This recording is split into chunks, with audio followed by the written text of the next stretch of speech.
yo tipo me enfoco cuando me es necesario, eh, tipo hasta no veo, pero nada, o sea, no, porque todo me da culpa, no prendo ni la computadora a ese nivel. O sea, me refiero a para tontear, ¿no? Pero sí la uso para estudiar. Así que estuve pensando a ver algo rapidito, porque la verdad es que igual sigo, ¿no? Como muy atareada. Y digo, bueno, vamos a hacer algo relajante. O sea, yo voy a leer algo, vamos a tener una pequeña charlita como introductoria. Acá se viene a aprender también. Y nada, se me ocurrió porque, bueno, fue parte de algo que estuve estudiando para otras cosas. Y nada, me parece una lectura muy linda, muy, no sé, amena, que es linda de escuchar, sinceramente. Y lo que traje es La vida de Giotto, el pintor florentino. Si no lo conocen, lo googlean. Pero bueno, en general es muy conocido y lo habrán visto por el título. Este es un texto que está dentro de un libro. Yo lo tengo traducido al español, pero es un libro que está en italiano, que se llama Las vidas, escrito por el artista Giorgio Vasari. Esta es la edición de 1550. Hay como varias ediciones, eh, pero bueno, nada, ¿qué tiene de importante este libro escrito en el siglo XVI? Bueno, es muy importante porque en el Renacimiento, ampliamente podemos decir, ya va a haber una novedad, que es los artistas escribiendo sobre arte.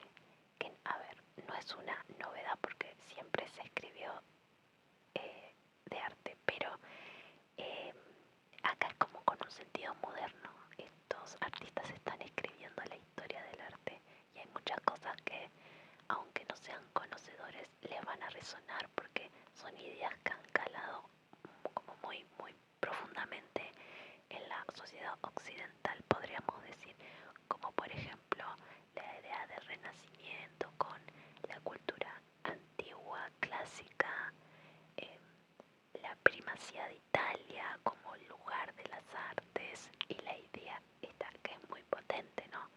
De la Edad Media como una época oscura y siempre, ¿no? Como haciendo ese paralelismo, ¿no? Como de lo mal que estábamos con lo bueno que se viene. Y algo sobre todo que a mí me interesa, ¿no? Es mostrarnos que aparecen estas biografías de artistas. La historia se cuenta a través de la biografía y de estos artistas, autores, genios, que no es algo novedoso realmente porque antes no se pensaba así de los artistas. Eh, Así que esas son, me parece, algunas cositas para tener en cuenta para entender el texto, eh, como para saborearlo mejor.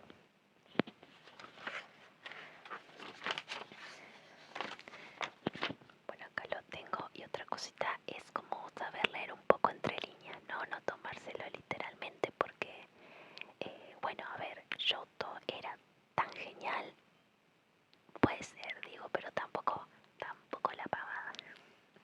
Así que comencemos. Se llama el texto Giotto, pintor florentino, y el texto empieza y dice: la gratitud que deben los artistas pintores a la naturaleza, que sirve siempre de modelo a aquellos que se las ingenian para extraer de ellas sus partes más admirables y hermosas, con el fin de reconstruirla en sus representaciones. Esa misma deuda la tienen con Giotto, porque después de haber estado la norma y el dibujo de la buena pintura tantos años enterrados debido a los desastres de la guerra, él solo, aunque formado entre artistas ineptos, resucitó con don celestial lo que había extraviado y lo condujo a lo que consideramos la buena forma.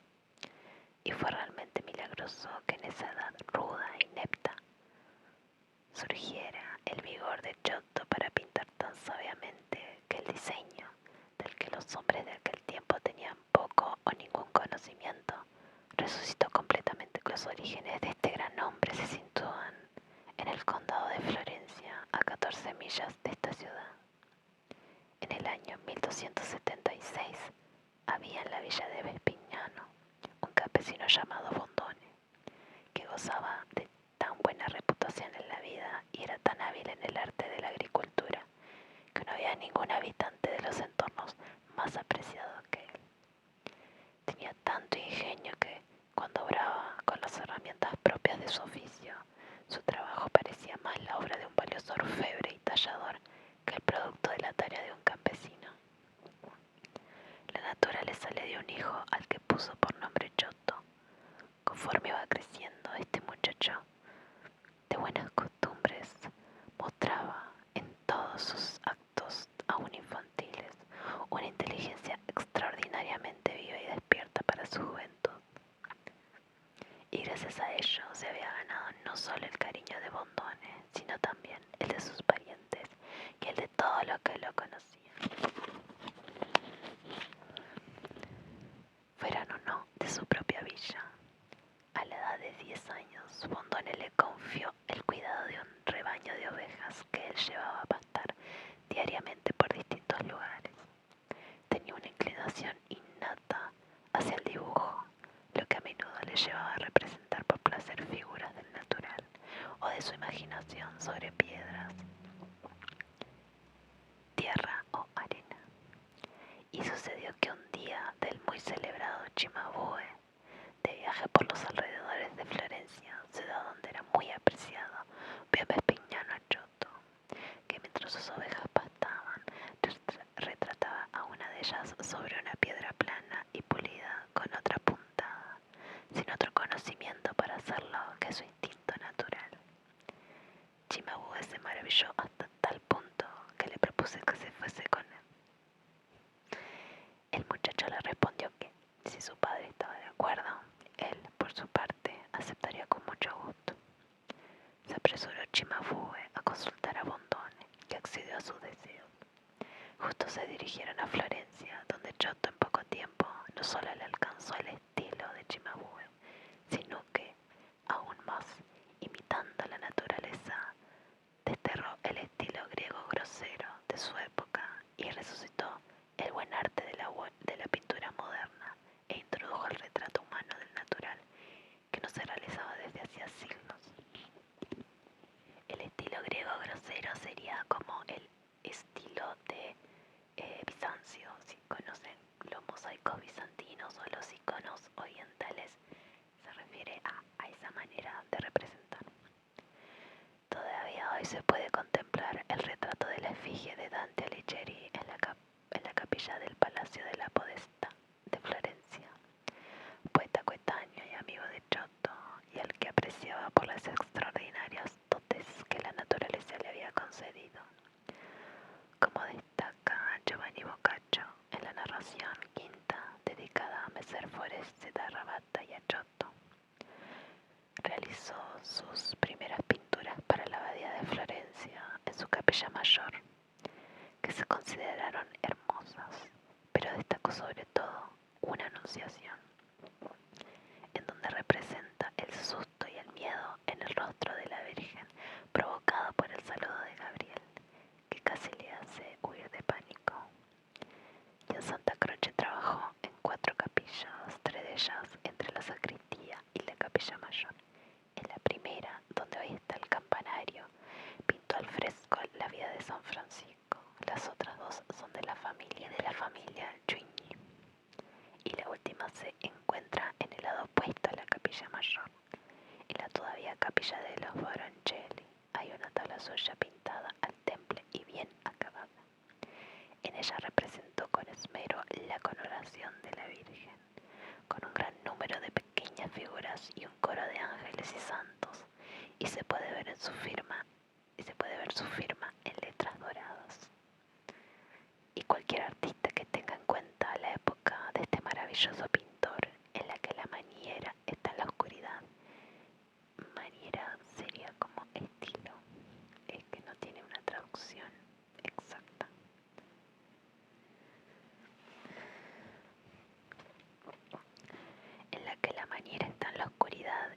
cómo inició el buen modo de dibujar y colorear, no podrá más que venerarlo perpetuamente. En esa misma iglesia hay otras tablas y muchas otras figuras al fresco, como las que se encuentran sobre el sepulcro del mármol de Aretino Carlo Marsupini, un crucificado con la Virgen San Juan y la Magdalena al pie de la cruz, y en el otro lado de la iglesia, sobre la sepultura de Leonardo Aretino, una anunciación orientada al altar mayor, retocada en época moderna, tal y como sucede en el refectorio, con un árbol de la cruz, historias de San Luis y una última cena.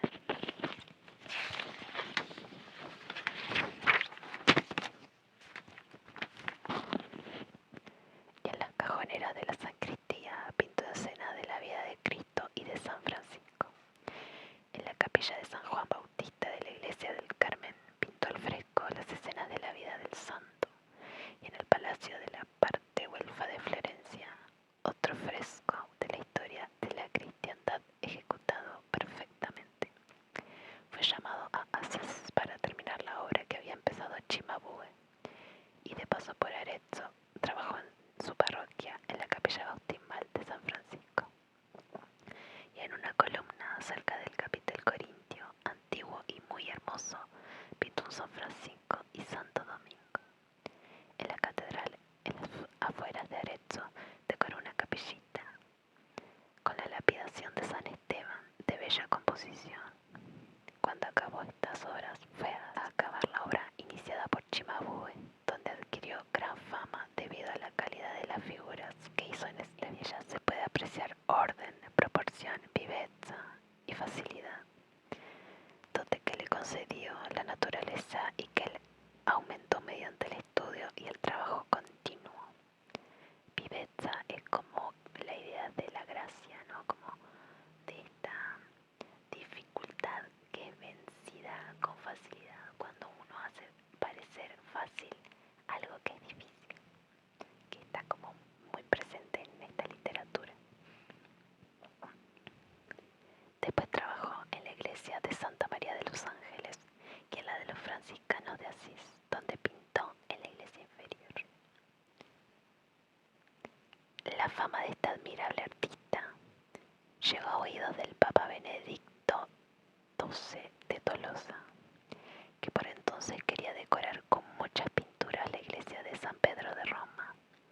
Con este fin envió a Toscana a uno de sus cortesanos para que viera qué clase de hombre era este Giotto y cómo eran sus obras, y no solo las suyas, sino también la de los otros maestros que fueran considerados excelentes en la pintura y el mosaico.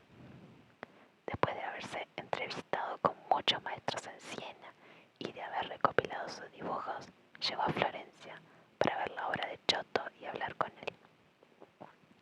Y hacía una mañana fue al taller de Giotto, que estaba trabajando, y le expuso los planes del Papa y su participación en ellos. Al final le pidió algunos dibujos para mandárselos a su santidad. Giotto, que era un hombre muy amable, mirando al cortesano, tomó una hoja de papel con un pincel teñido de rojo que tenía en la mano, y apoyado el codo sobre la cadera para hacer una especie de compás, giró la mano y trazó una circunferencia tan regular que verlo era una auténtica maravilla. Sonriente, se volvió al cortesano y le dijo: «Aquí tenés el dibujo». Sintiéndose burlado, el enviado del Papa le dijo: «No me daréis ningún otro dibujo más que este». Y respondió Giotto: «Es más que suficiente. Mandadlo a Roma junto a los demás y veréis si se...». El mensajero del Papa se fue insatisfecho de su misión, temiendo que se burlaran de él en Roma. Sin embargo, cuando le mandó al Papa todos los dibujos, escribiendo en cada uno el nombre de la mano que lo había ejecutado, le explicó la forma en que Giotto había trazado la circunferencia, sin mover el brazo y sin compás. Tanto el Papa como muchos cortesanos entendidos en la materia apreciaron cuánto aventajaba su excelencia a todos los otros artistas cuando el asunto se divulgó, nació ese proverbio que todavía se usa mucho en nuestros tiempos. Eres más redondo que la O de Giotto. La belleza de este proverbio se debe no solo a su origen, sino todavía más a su significado, que consiste en la ambigüedad de la palabra redondo, que aparte de la figura circular perfecta, significa un ingenio tardo y tosco. El mencionado papa lo invitó a Roma, lo honró y le demostró reconocimiento con premios. En Roma hizo la tribuna de San Pedro, un ángel de 7 brazas de estatura. Las brazas son una unidad de medida que se usaba en Florencia. Una braza son como 58 centímetros más o menos, si mal no recuerdo, sobre el órgano, y muchas otras pinturas, en parte restauradas por otros en nuestros días y en parte destruidas por los nuevos cimientos y trasladadas del viejo edificio de San Pedro hasta la zona baja del órgano, como una virgen que estaba en una pared que, para no destruir la pintura, se recortó y se ató con vigas y hierros y se reconstruyó gracias al amor por el arte del muy noble doctor florentino Messer Niccolò Acciuiuliani, que también encargó otras restauraciones modernas de pintura y estuco para el embellecimiento de esta obra de Giotto. Es obra suya el mosaico del arca realizado sobre las 3 arcadas del pórtico en el nártex de San Pedro, que fue tan maravillosa y contaba para su época con un dibujo, orden y perfección de tal calidad que se comprende el elogio universal que ha merecido de artistas y otros entendidos. El rey Roberto lo llamó a Nápoles y le encargó en Santa Clara, iglesia real edificada por él, algunas capillas en las que se ven muchas historias del Viejo y del Nuevo Testamento. Todavía hoy en una de las capillas hay muchas escenas del Apocalipsis, invención, según se cuenta, de Dante, que entonces había expulsado de Florencia y conducido también él a Nápoles. Hizo muchas obras en el Castel del Uovo y particularmente en su capilla.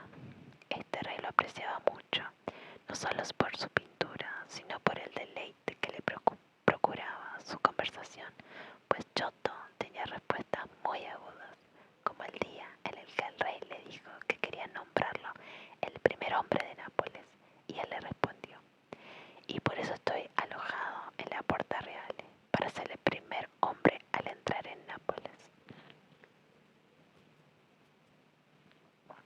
Y otra vez que el rey le dijo: Giotto, si yo fuera tú, ahora que hace tanto calor, dejaría de pintar un poco. Respondió: y yo también, si fuera vos. Le encargó muchas obras en una sala que posteriormente el rey Alfonso I derribó para ampliar el castillo, y también en la iglesia de la Incoronata. Se cuenta que el rey le encargó, como chanza, que pintara un emblema de su reino. Giotto le pintó un asno con un yugo, y es un yugo, por si no saben, es esa cosa que es como para mantenerlos cautivos a la gente, que es como una madera que pone las manos en la cabeza. Y a sus pies otro yugo nuevo. El asno lo liquea como si se deseara cambiarlo. Sobre ambos yugos estaban los símbolos del poder napolitano: la corona real y el centro. Cuando el rey le preguntó por el significado de esta pintura, Giotto le respondió que así eran sus súbditos y que se deseaba cada día un nuevo tras dejar Nápoles, Malatesta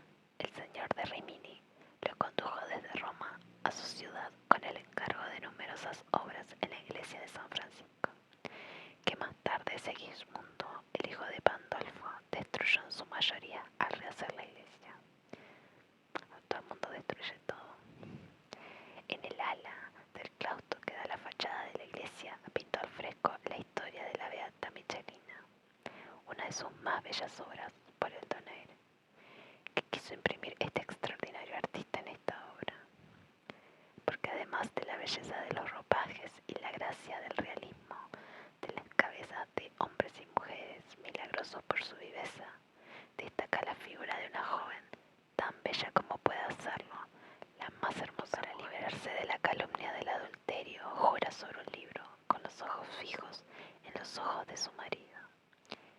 Este le había hecho jurar por desconfianza al dar a luz a un hijo negro, que de ningún modo podía creer suyo. Así como el marido muestra desprecio y desconfianza a su expresión, ella muestra con la piedad en la frente y en los ojos a todos los que la están contemplando intensamente su inocencia y sencillez, y el agravio de hacerla jurar y de haber divulgado injustamente que fuera una meretriz. Este singular artista mostró igualmente la capacidad de crear expresiones en un enfermo con llagas, donde todas las mujeres que hay alrededor reaccionan a la hediondez con gestos de asco y crean figuras llenas de gracia. Y en otra escena se ven hermosísimos corzos de un gran número de figuras deliciados. Y es maravilloso el gesto que la beata mencionada hace ante los usureros que le pagan las posesiones que han vendido para dar el dinero al seco. El dinero de estos apesta, y hay uno que, mientras lo cuenta, señala al notario que escriba, y al mantener las manos sobre el dinero denota con sutileza el vivo retrato de la avaricia y la codicia humana. Mostró Giotto entre figuras que sostienen en el aire el hábito de San Francisco, y son representaciones de la obediencia, la paciencia y la pobreza. Su estilo en los ropajes, con movimiento de pliegues suavemente coloreados, que demuestran a quien los mira que él había nacido para dar luz al arte de la pintura.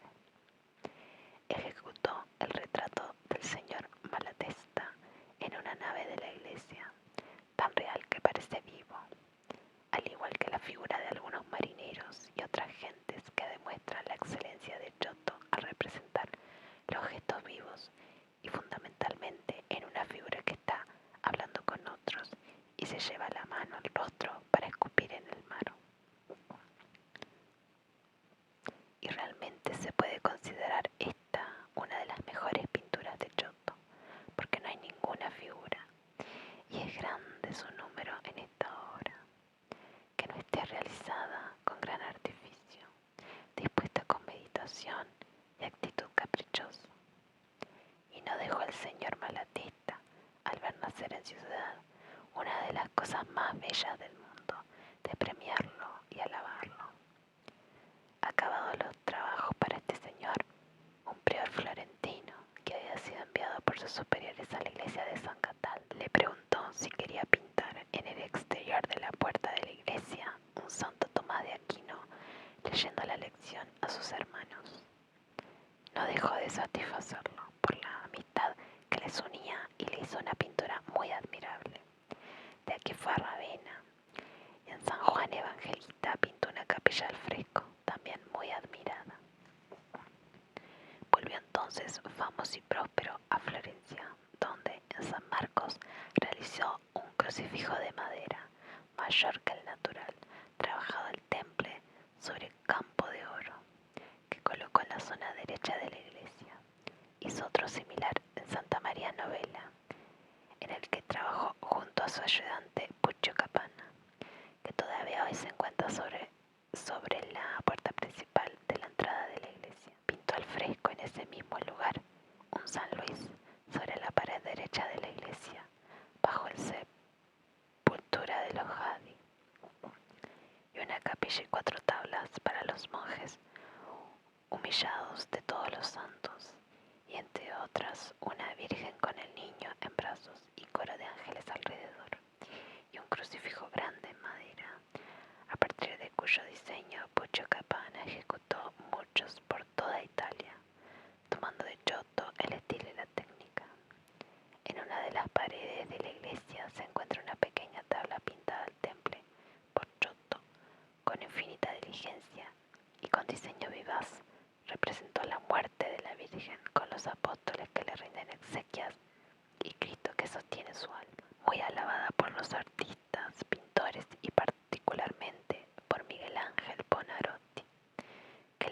atribuye una gran verosimilitud, además de la gracia que expresan las actitudes de las figuras.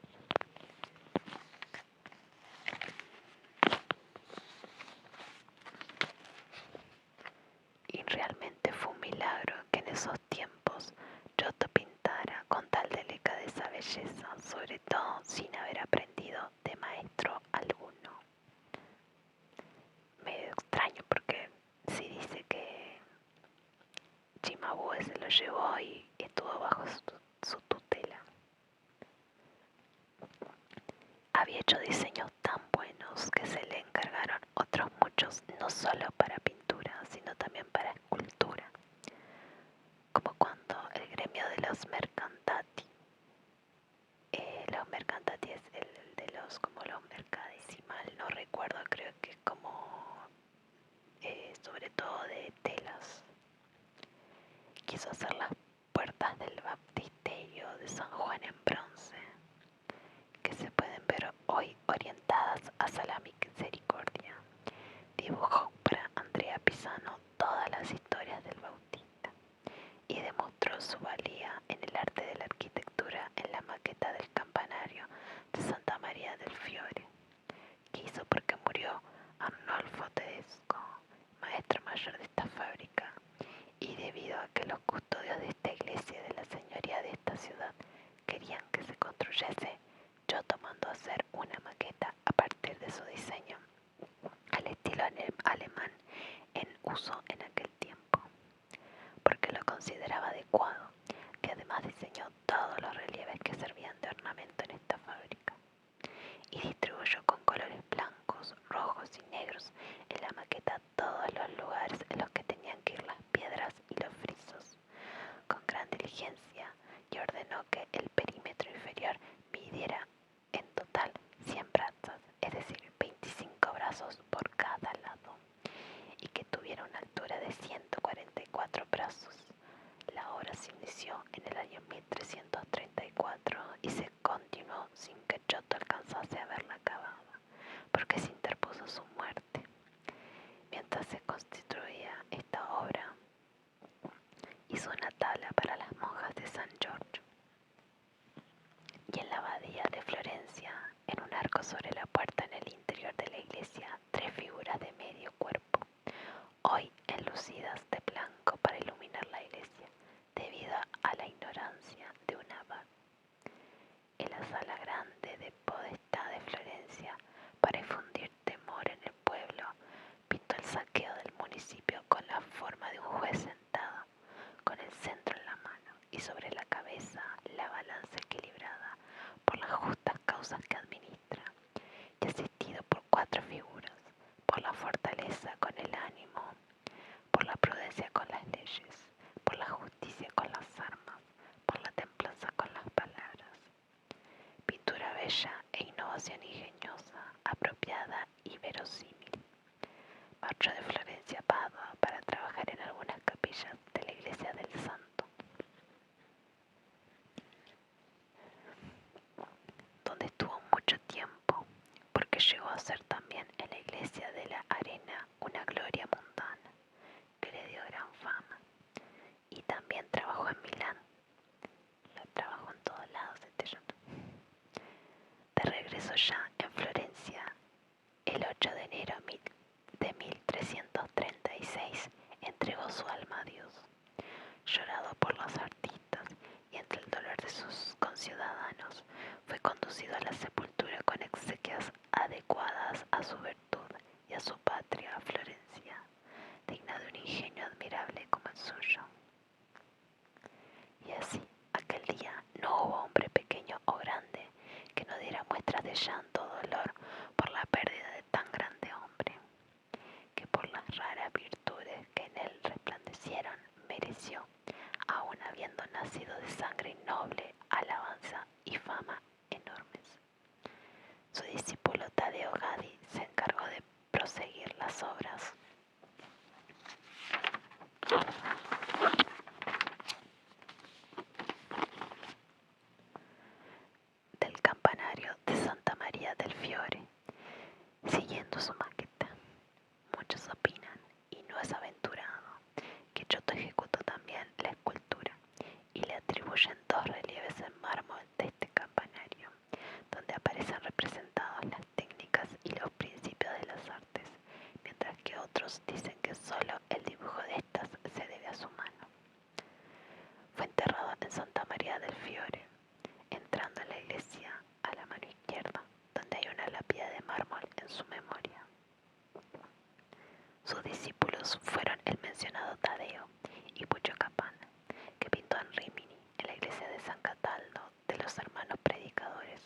un exvoto con un barco que parecía hundirse, lleno de hombres que arrojan objetos al mar.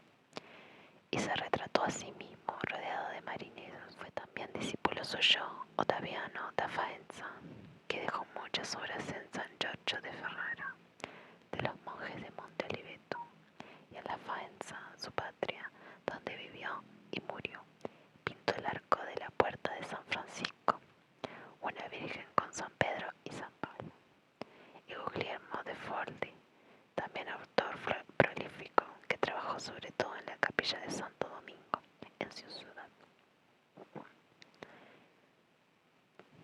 También fueron sus discípulos Simón Senese, Stefano Fiorentino y Pietro Cavallani Romano, y un número infinito que imitaron su maniera.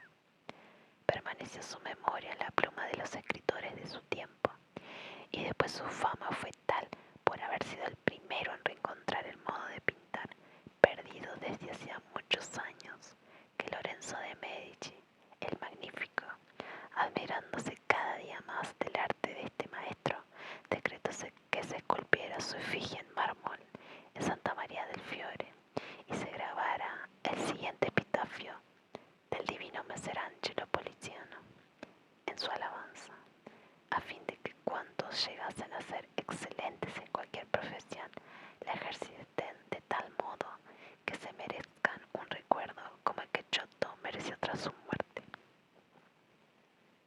Bueno, a ver, acá se ve, está en latín.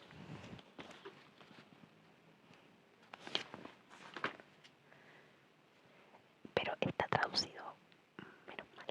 Dice: yo soy aquel por quien resucitaba la ya muerta pintura, cuya mano, como fue sabia, fue también muy hábil. Lo que a mi arte faltó, faltó en natura.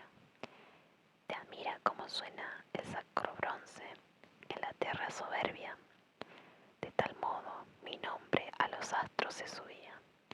Giotto soy, ¿qué importa lo que diga? Vale tal nombre por copioso canto.